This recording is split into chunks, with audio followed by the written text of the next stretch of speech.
So, hello, everyone. Thank you for having me. I can do a short introduction.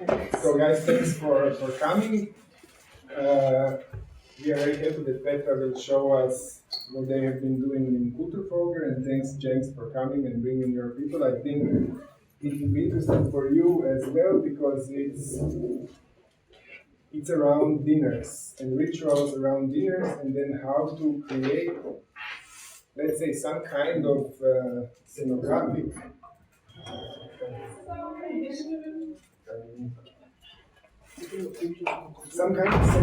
experience. So how do you bring certain atmosphere? How do you bring certain set of images, certain set of materials, stories? How do you create, I wouldn't say holistic approach to things, but I think closest to it would be like an idea of this Gesamtkunstwerk that you're probably all familiar with. And how does this relate to this kind of like a historical concept, right? That we kind of relate it to the present moment, and how do we utilize all the possible technologies and all the means we have available right now. So maybe in this direction I would even say that it's a kind of an architectonic moment. So you bring the textures, you bring the sounds, you bring the concepts, you bring the materials, you bring the objects, you bring the rituals, and somehow enact and play them. So Petra is running an art space in Zurich for like 5, 6, 7 years already. And the background of Petra is she's an art historian who went into a crypto valley a little bit. So it's a kind of curating art history, art. And then the latest one was related to the cryptocurrencies and these kind of things. Also a little bit not fashion. Cryptocurrencies, but NFT in particular. Yes. So blockchain related art, and then somehow she's also familiar with the concepts around machine learning and these kind of technologies which are happening today. And I think the way how she runs Kulturfolger is very architectonic in itself. So thank you for coming, and the floor is yours. So thank you for inviting me. Petra, I'm a curator, and as Mira said, everything I hear me now better, yeah. So I've been running Kulturfolger. It's an art platform, it's an art space since 2016. I started it with a partner at that time, and now it's another set of partners running it. So it's a kind of, let's say, very old and young at the same time. So it's always changing in its form and its concepts, and we are very much working with philosophical concept, meaning that every year we are doing a topic. Yeah, so this is a kind of a curatorial concept, and based on that, we are forming a program. Around it, we are choosing artists who needs to answer a certain brief what this topic is about. Yeah? So now I want to kind of like draw you into this universe of Kulturfolger, and together maybe we can free flow through this multiplicities of different indexes. Yeah? Basically, the first initial idea why we wanted to start the space was this notion of being surrounded with this unprecedented amount of available information that you're probably also talking about a lot in the studio. And the problem is not how to make more of it, but rather how to negotiate this large quantity that exists, right? How do I make my way through this ticket of information? How do I manage it? How do I parse it? How do I organize it? How do I distribute it? And then basically the question is what distinguishes and what is different between my and your approach to this quantification or sculpturing of this data and information. I would say the biggest issue is posing itself in the notion of translation. How do we translate this data into something that has a face, that should become something, or it should kind of make sense for us? So this I kind of chose a very nice quote by Diderot here for a start, and actually it's this challenge that I, as a curator, kind of pose myself mostly like how to do this translation. He says, there's nothing more difficult indeed and nothing rare than an excellent translation, because nothing is more difficult or more rare than to find the happy medium between the freedom of the commentary and the servitude to the letter. Too scrupulous, and attachment to the letter destroys wit, and wit gives life. Too much freedom destroys the characteristic features of the original and becomes an unfaithful copy. So I would say this translation is also like a task of a curator. How do you kind of, what is your position in putting taking a certain content and making it in a way not too, let's say, playful? You could, of course, but somehow stay true to this concept, not to kind of totally destroy it, or not to put it to some moments that are maybe not comprehensible. It doesn't make sense, right? So this I would say notion of translation takes a lot of time, yeah? And it takes a lot of dedication to the subject. For us, it took us 7 years to somehow deal with these different concepts and translating them. Yeah? So we started 2016 just doing a little introduction, so you kind of know what happens now and what's actually the context of the whole idea, with this idea of many natures, right? So natures, but we are not interested in nature at all. Yeah, we don't deal with ecology, we don't deal with sustainability. Those narratives do not interest us. We seek ways how nature is constructed, rather, but maybe in an etymological way. Nature means bodily processes, its powers of growth, principle of life, right? Character, essence. So this nature is always kind of like a matter in motion, though it changes in there are certain laws that it needs to obey. So the science maybe can understand that. So we started with this, with this notion of many natures, which is our first year. And I will just show you a little. We have, for each year, we created a different website, right? So in that sense, also like seasons. Here in the studio, you kind of can develop growth differences. Maybe not necessarily has to go in this kind of linear growth way, but just differences in approaches or topics that are here. So in that first year, we did a series of 12 exhibitions in 6 months, meaning an exhibition every 2 weeks that actually wanted to talk about this multiplicity. So from different artists that we kind of we worked with in an extremely intensive intensive way, that each of them kind of show their different ways of what nature could be. So in that sense, confronted itself with a very kind of a cultural way of thinking, right? So going back, next season was the notion of uncommon. Yeah, so we figure out, okay, maybe not.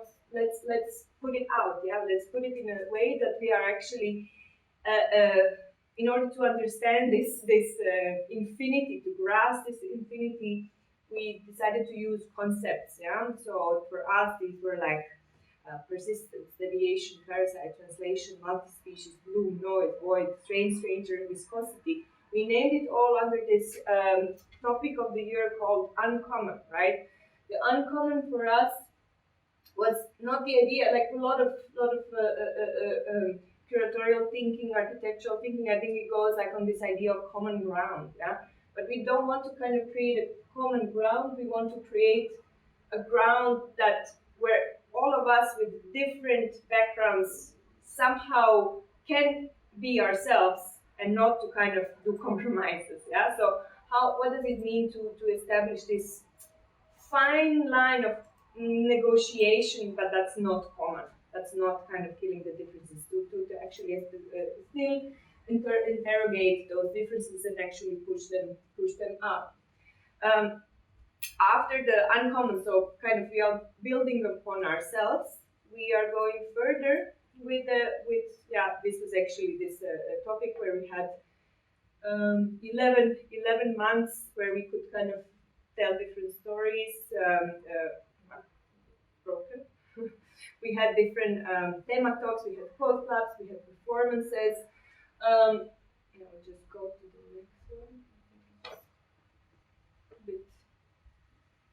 spinning my computer.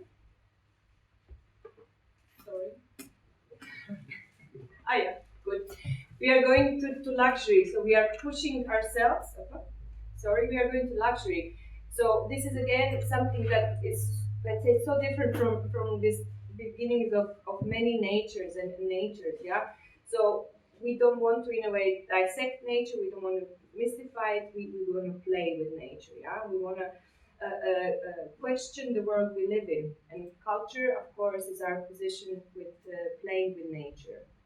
Therefore, we asked ourselves, what is luxury? In 2018, we wanted to provoke. Here is, can we think of luxury as a kind of desire of human culture to go beyond this common, right, the uncommon, and somehow break the boundaries? Maybe there, in thinking what is luxury, we needed to transcend and such certain naturalized distinction between what is necessary and unnecessary, or in that sense, excessive. So for luxury, we had again a new website, a new kind of a conceptual framework that went with certain like triplets. Yeah, we never wanted to work with just parities or kind of like a binary. So we wanted to create this like concept frame with three concepts that need to negotiate themselves. And thinking what is luxury for us? Yeah, luxury was time, entropy, and relativity. Some kind of concepts that are coming from physics, basically. This may be luxury. Thinking in these terms, yeah. So in luxury, we wanted to actually thought about what is tainted about it. Why nobody wants to talk about it in that sense.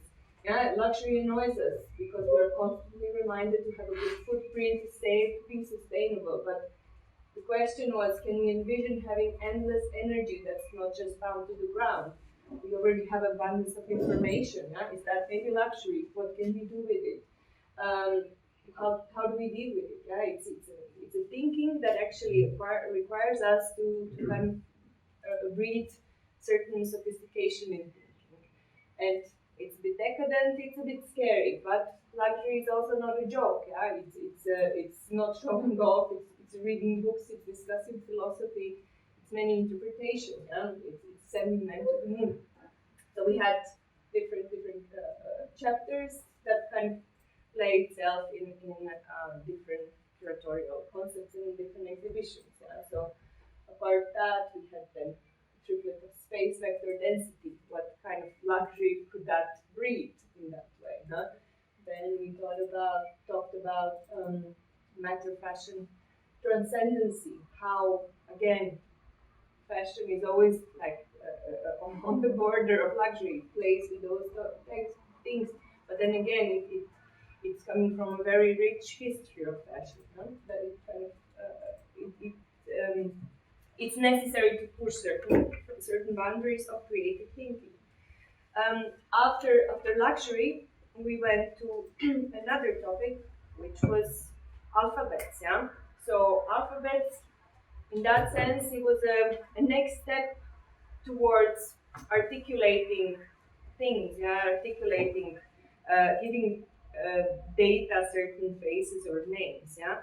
So I think most of you also talked about this coding as literacy. How do we actually, in this new paradigm, establish new alphabets? Yeah. So for us, that was also an interesting moment. What kind of alphabets do we as curators or artists are able to actually create, right? So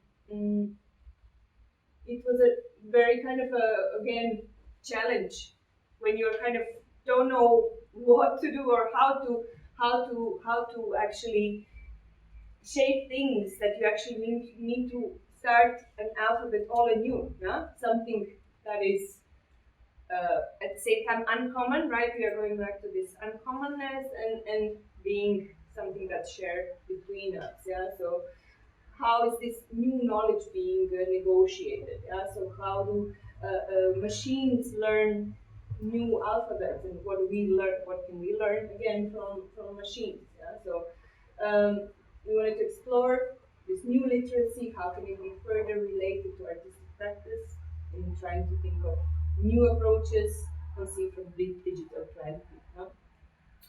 And then after the alphabets, another topic that kind of very nicely coincided very nicely with the COVID situation, and this was the rituals.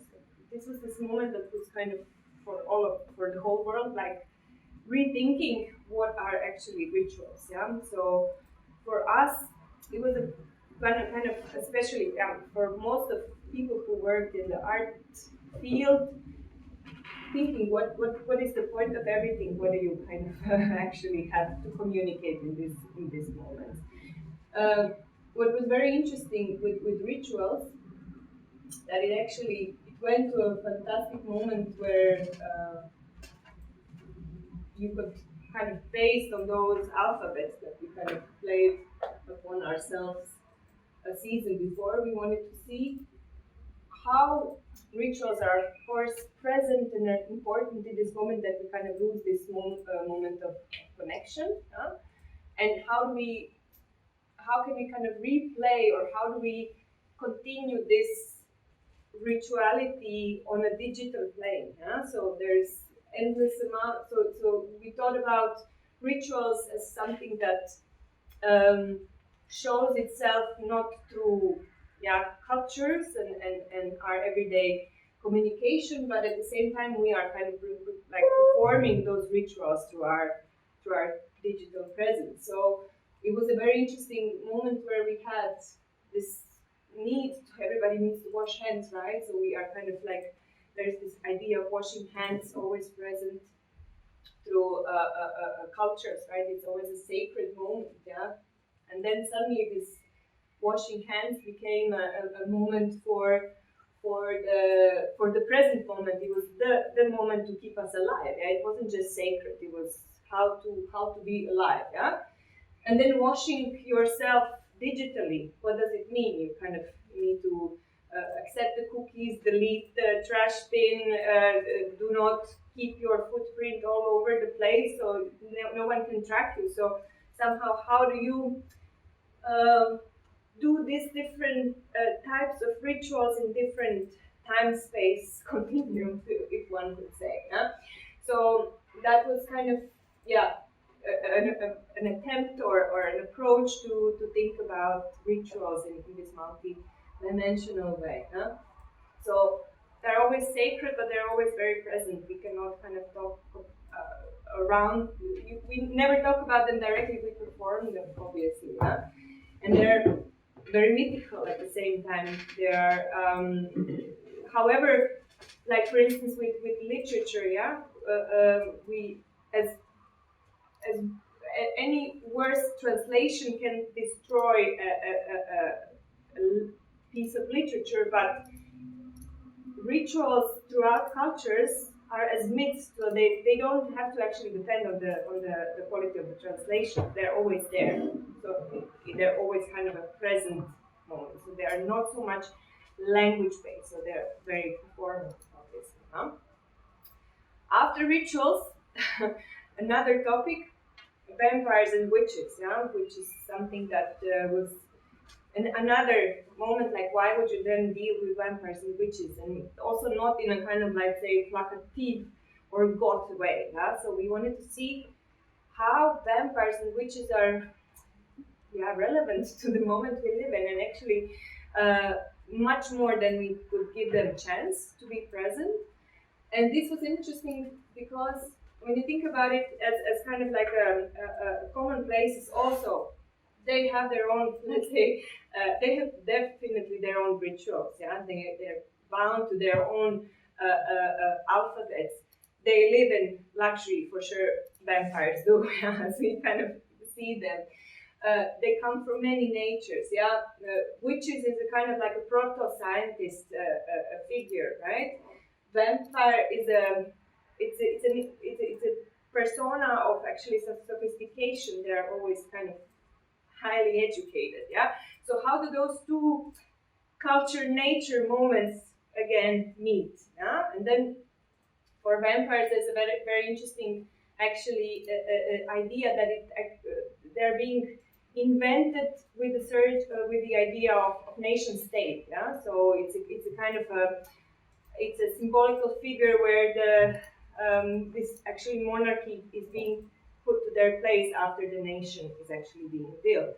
So it's always symbolical. It's never concrete. Yeah, it's always ritualistic. And for that, I want to also show you a kind of a very beautiful website that we did as well. I think maybe a video that Jorge, that you know, also kind of did together with these panoramas of cinema.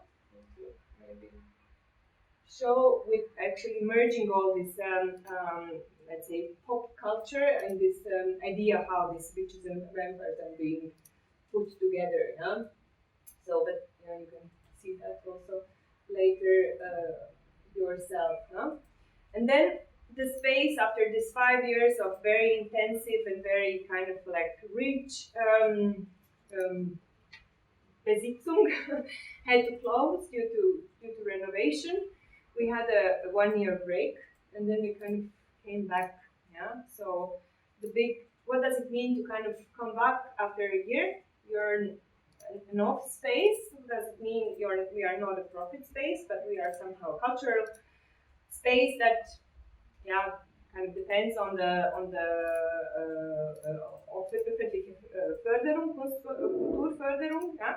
So the contribution to cultural contribution. What does it mean, and how do we actually? What makes sense after everything you do? That it's a story that also relates to you and also relates with everything that you did. So in that sense, in this kind of idea of many possibilities of understanding nature, what nature or culture could be, where we kind of put together geology, linguistics, antiquity in this vortex of layering of space matter. We are kind of specks of dust, right? This is our idea. We are just kind of free flowing, but kind of find ourselves, we kind of sediment ourselves somewhere there. And then in this idea of the generic, right, we decided to look for delicacies, something that's very delicate, but it's also delicious. Yeah? So this delicacy kind of piques interest for us in this world of generic, in world which yields vast amounts of noise and parasites, which devour, destroy, they inhabit, inspire, they create and preserve. Maybe it's some kind of a game of chance where we as curators, as artists, we need to assess where do we find value in order so we can play with all the concepts, with all the artists, with all the things we did before. Huh? So that's maybe is this delicacy and maybe a pleasure and a fulfillment that's gained through this certain acquisition of certain specialties. Maybe you know this. This is it's called the Chef's Table. It was a Netflix TV show for a few years ago where actually we followed this idea of sophistication of the chef that actually somehow compresses the whole world in food. Yeah? Maybe through those delicacies we can master this generic and we can find certain rare desires ourselves. So we come up with this actually topic of the year, Convivio. Convivio is maybe some of you know or are familiar with the book by actually Dante's book, one of the latest book he wrote, he never finished. And actually it compresses all the topics that we did before. Yeah? So Convivio, at the same time, it's based on a symposium. Yeah? A symposium was a banquet, a gastmahl. Yeah? It kind of treats of a certain ancient customs, to reconvene, to meet around the table of gifts, of certain domestic altars, where certain artistic renditions were performed around the theme of love. For instance, Plato's famous Symposium, or puzzles, certain puzzles were given to the attendants of that symposium, of that table. So also those who would participate, they would also engage in certain sports, one could say. So the idea was to find adequate comparisons for interesting and troubling words, yeah, in a very interesting way. So Symposium was all about translating in this sculptural manner what cannot be properly named, what cannot be properly identified, and which was considered nevertheless to be appreciated by paying shared recognition to it. But what is important that it was never shared, the symposium was never shared within the kind of, let's say, familiar environment, but rather always between those who are not alike. Yeah? So only that way we can actually confront ourselves in our uncommonality in that sense. Yeah? So going back to Dante, the humanist, the philosopher of the 14th century, actually the one who ushered proto-humanism and Renaissance at the very end, writes Convivio as his last unfinished work. Yeah, and it's actually Italian for meaning living together. It doesn't talk about the dinner per se, but it actually talks about this shared table, the shared table of ideas, where one can actually exchange topics such as love, philosophy, astrology, politics, morals, ethics, and so on. What is very interesting with this book, but also with the Divine Comedy, or the comedy, how it's been actually called, that it was written in vulgar tongue. Yeah? So it's actually, he's using Italian for the first time, meaning that it's actually used for common people. Yeah? So everyone can actually access this treasury of his knowledge at that time. Yeah? So it's also losing this authority of the writer or the language itself, but actually puts it out. So in a kind of, let's say, rather simple, although not a simple book, he puts certain idea to the table, and it kind of takes us to digest it or to eat it off the table. No? So we are taking this notion. So we are taking first the, let's say, conceptual framework of the symposium. We are taking the content of Dante's Convivio. We are taking the topics as our general overarching topic, and we are actually briefing our artists to work in that way. Yeah. So what can they give us back? Yeah. For the first opening, we have a young artist, Paolo Witt, who works in his own terms, yeah, with certain topics, and he talks about Minefield, yeah. So he's interested in the dynamics of board games, where he then transforms the whole space into a large board game, right? And this is a challenge for us. Yeah, we give him like a carte blanche, but then our intervention is we want to create this banquet in our space that he kind of prepared for us. Yeah. So this is a kind of a moment of negotiation. Yeah, where are the fine lines? Where do we kind of intervene? Where do we overstep or not? And how do we actually make this symposium that it kind of makes everyone comfortable? Yeah, but also that it kind of pushes us from different borders.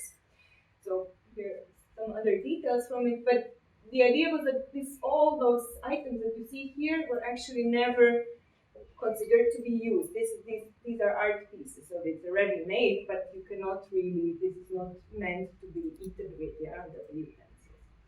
So we are coming from the idea, okay, we are going to actually take the inspiration that he uses for his show, which is Johann Huizenga, one philosopher from the first part of the 20th century, who talks about the dynamics of game and play. Yeah? So he takes actually the whole kind of observing the rituals as play, and without it we cannot actually imagine our society and our thinking. Yeah, so everything is kind of based on play and play. Yeah, and we take the Dante as our inspiration and we try to put them together. We kind of dramatize the whole thing in way of a dramaturgy, yeah, where we have certain acts. We have 5 acts. We start with one act. First act, exposition, where we kind of introduce the players, the characters, and see what we can do it. We call it the bread of angels. Yeah?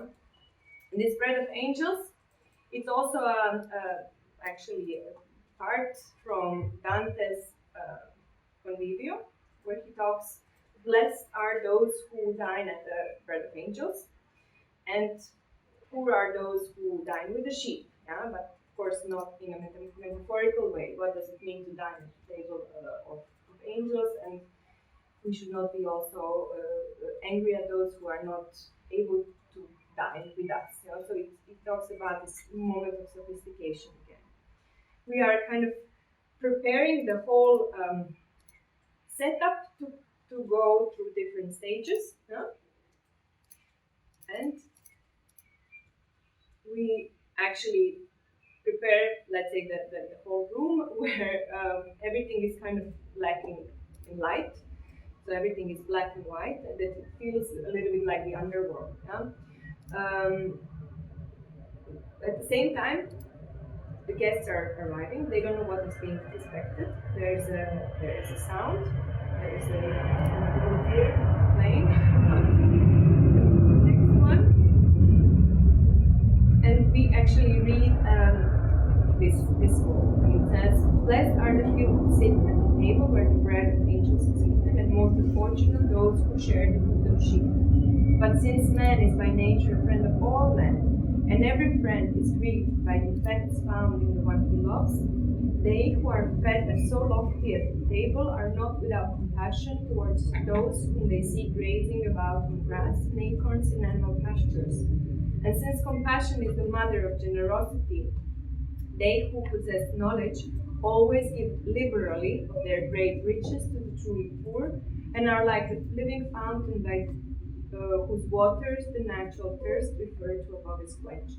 So this is again a quote by Dante that kind of sets the whole tone for the Act 1, yeah, where we introducing the characters. Nobody knows what is happening. How are they actually access the whole situation? Yeah. They are then being served by the opening libation, which is a cocktail that is being kind of prepared for them by special glasses that we'll later talk about it. Nothing has color. Everything is kind of like colorless limbo. Yeah? So the idea is to put them in a state of they don't really understand what is happening. They will see there's color later, but at that moment everything is just black and white and yellow. Yeah? They're being served by this bread of angels, yeah, which is like a mousse bouche that is prepared by the chef, and that moment they are kind of being taken by the angels to the upper grounds. Yeah? So they're like being transported from this limbo to, let's say, heavens, yeah, which is also part of the Divine Comedy. We kind of refer to that. So it's a beautiful amuse bouche, crystal bread filled with pistachio, sour cream, and trout caviar. You know, everyone loved it. Then we are going to this rising action. Yeah, so things are getting a little bit more uncomfortable. Yeah, so or more comfortable depending. So it's the idea is the undeniable existence of play. It's one of the titles of the chapters of Huizinga, obviously. He comes into the discussion, in the dialogue, and we are actually confronting the guests, the visitors, with this moment where they need to find their place. They're being given by a domino stone, yeah? And they need to find their place, so the corresponding place where they sit. They need to somehow organize themselves in a certain position in the space. So, which is not very common, or somehow comfortable. When you come to a dinner, you expect everything to be kind of given for you. But this moment of uncomfortability, we kind of like to provoke. Yeah? Then for that, there's again, let's say, a corresponding quote or a corresponding thought by Huizinga, who says, every thinking being is capable of play. Yeah? At first sight, play possesses an autonomous reality, even if its language does not possess a general term capable of defining it. The existence of play is undeniable, it's possible to that. It is possible to deny, if you like, almost all abstractions, justice, beauty, truth, God, spirit, God. One can deny seriousness, but not play. Yeah. So now, Huizinga comes into this dialogue with Dante, who maybe would not disagree with him on that. We can have sound. Sound. I think just use the remote. It might have just switched off by itself. No, it's on. So again, guests are being served with their food. So it's in this case there was like spring rolls with confit chicken, shiitake mushrooms, mint, strawberry, peanut, coriander sauce, and we kind of eat them. Actually, need to sit. They don't know who they will sit with. They are. Anyway. So it's again this moment of uncomfortability, because you're usually going to a dinner, you sit with a friend, you sit with a partner, but now you're sitting with somebody that you just got randomly in a play. Yeah? So at this moment where your body is actually very aware of what is happening. Yeah. Then we are moving forward. Yeah, we are going to do a climax. Yeah, climax is this moment where things are shattered. Yeah, where we are all together on the peak of something that we should kind of resolve to a certain peaceful, more peaceful or not situation. Yeah? And the next act is called the knife of my judgment. Yeah? The knife of my judgment again is the idea that Dante brings upon us, and we are actually talking about this. How do you access idea of good judgment? Yeah, again talking about the endless amounts of data. How do you make sense of it? Yeah, how do you what is judgment even today? We take it in a way, in a very playful way, where food is being served in a clay bowl, and the chef comes and actually breaks with his knife, the chef's knife, the top, so it opens and kind of the food reveals itself in it. Yeah? And Dante, we are kind of at the same time reading Dante, who says, for someone to speak of himself seems impermissible. The other is that to speak of matters by going into them too deeply seems unreasonable. And in this way, the knife of my judgment will strip away the impermissible and the unreasonable. The rhetoricians grant no one the right to speak of himself, except in the case of necessity, and one is restricted from doing this because in speaking about someone, the speaker cannot avoid praising or blaming the person about whom he speaks. And these two kinds of speech are crude, since they come from his own lips. Quite a dense part of text, but actually kind of sets you in a certain mood of what judgment is, yeah? Or speaking in that sense of in this kind of a shared symposium. Yeah? So at the same time, every dish is actually being followed by a specifically composed sound. Yeah. So it's kind of to enhance this dramaticness of the food, or this breaking of the dish. Yeah. So here, one more example, and what was served, very beautiful dish. It was a fish dish, confit trout, smoked potatoes, foam baked in clay, asparagus with grapefruit hollandaise. Yeah?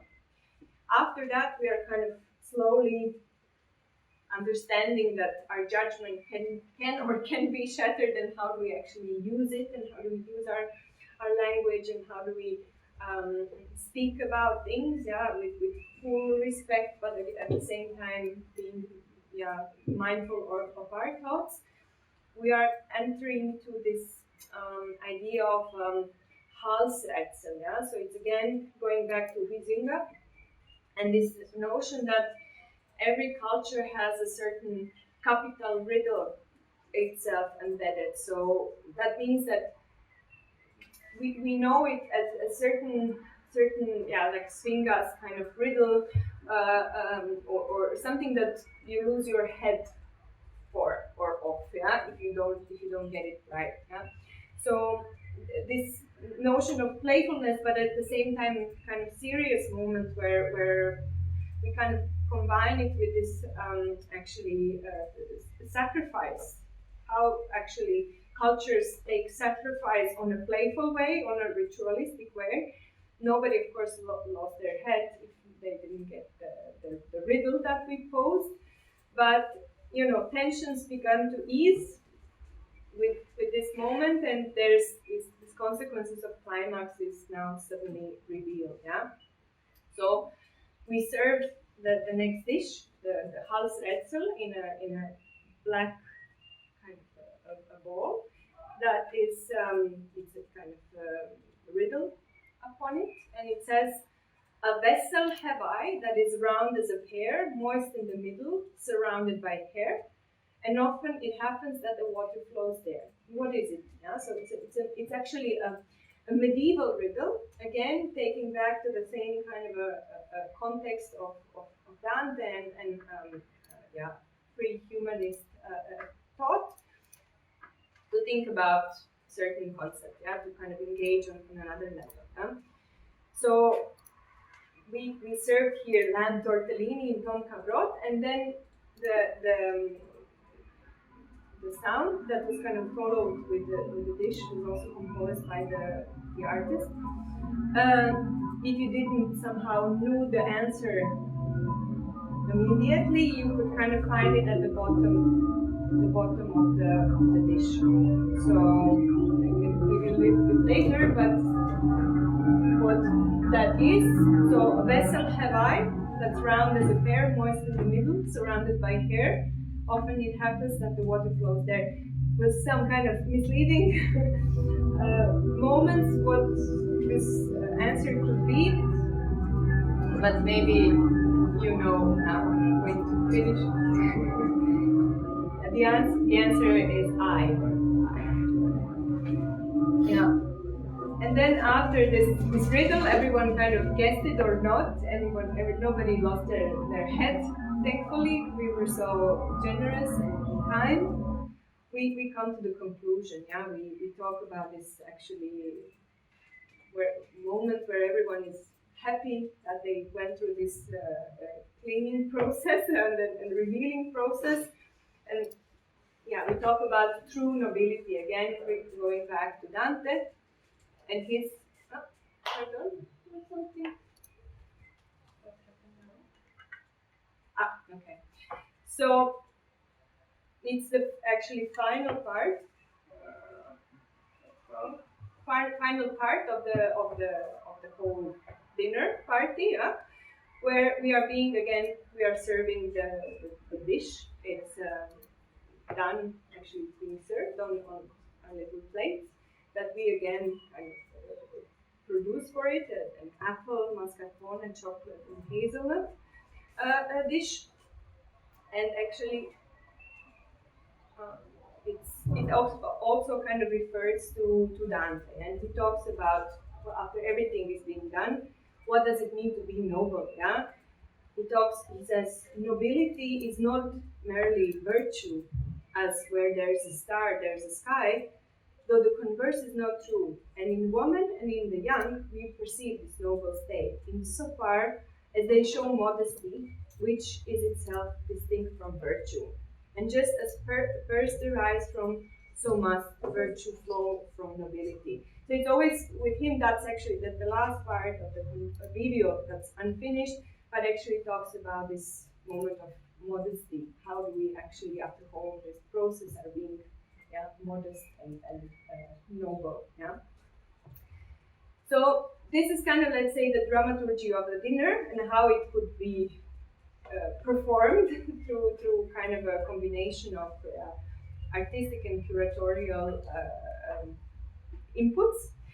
And then comes this part where you need to somehow think about objects, and how do you give those objects a certain, let's say, form, So we talked about masterpieces in the first part of it, and how do we actually access those masterpieces? How do we kind of put them?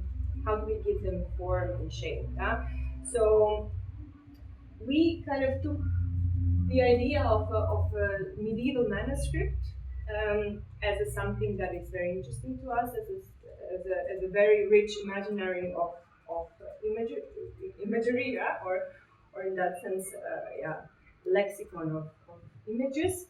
And we went to inspire ourselves with La Trappe Salpil, which is one of the most famous, let's say, medieval manuscripts that actually shows the everyday. It's not only about the church. It's not only about the, let's say, the rituals of the higher class, but also this fantastical imaginary that's present always. So we are taking those, let's say, images and abstracting, well, not so much abstracting them. That's the problem. Sorry.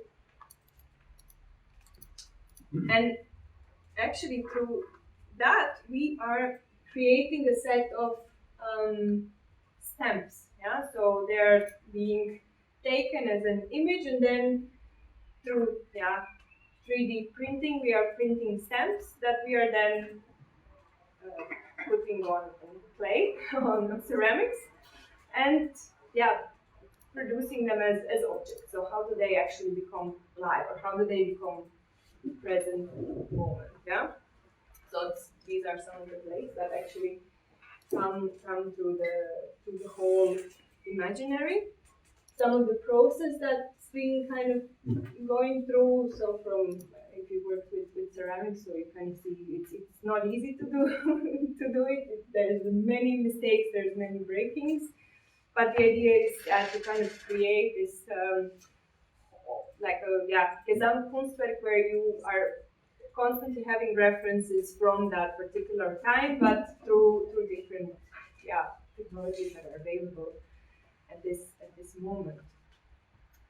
On the other hand, we also need something that we drink from, and this is another item that has to be kind of produced, and what kind of cup or what kind of glass can actually accommodate this medieval / contemporary moment that's in an art space. So we produce something that is called the chalice of vulgar tongues.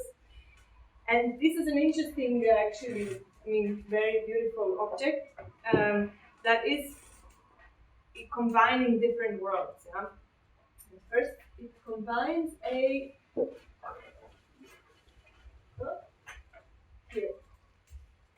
very, let's say, open source model of an 18th century church chalice that you can kind of freely download from Sketchpad and kind of pimp it or tweak it to your own purposes. It takes a little bit. So, that's that when it loads. Okay, loading.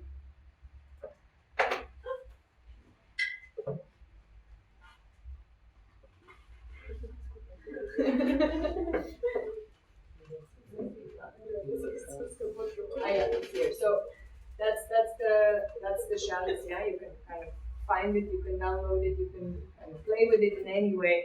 We tweaked it that it fits our purpose, of course, with our stamp, and it's an interesting story. So it's not just about taking it and like printing it, but actually giving it a new context. So this chalice of vulgar tongues, I mean, it's simple, no? It's pearls. They're actually real pearls. Each of them has a real pearl that's part of this natural processes of growing pearls. It's plastic, cheap plastic or filaments that you are all familiar with, and it's data. It's pop, it's chic, it's old, it's new, it's pink, it's white, it's pearls, plastic, maybe a bit pretentious. It's like an oyster's autobiography. It's luxurious as a pearl, cheap as plastic, old as religion, grown by a body, printed by a machine, blessed by gods. You need to drink from it to make gods happy. Yeah? You need to spill a little bit for the gods, so they also love you back. It's nature, it's culture, it's technology. And you can also lick it, yeah. So it made a certain, let's say, a kind of a three types of those cups. The chalices in white, and you can see kind of the detailedness and the sleekness of it. Let's say the sexiness of the pink one that is here, and this kind of strong magenta one. So each one has a kind of a character on its own. Each one is a special type, yeah. And this is how, of course, the whole process goes with a very home 3D printer, and prints itself very fast. Yeah, so this is basically the whole process of creating a kind of immersive experience.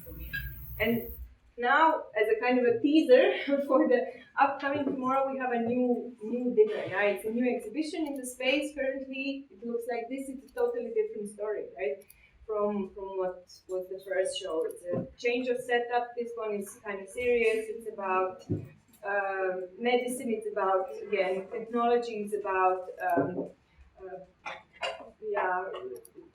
testing on laboratory and testing on animals. About moths in a way, and how they kind of, not about them as well, but in a way how this moment where actually we use animals for our own purposes, what kind of dinner could it be? So that's again challenge. What do we kind of bring to here? And then some little teasers here. Maybe not the best photos, but these are like work in progress. These are some of the foods that will be, let's say, served there. Yeah? We are kind of pushing those things that it's not very appetizing, but it's very delicious. But at the same time, it kind of makes you question what are you eating. At the same time, you are maybe not. That it actually deceiving what you're eating, but somehow, fits to the whole narrative. Yeah? So, yes, that is that. This is what we do at Kulturfolger. If you're in Zurich at the time of our dinners, we'll be happy to host you. And yes, that would be all from my side.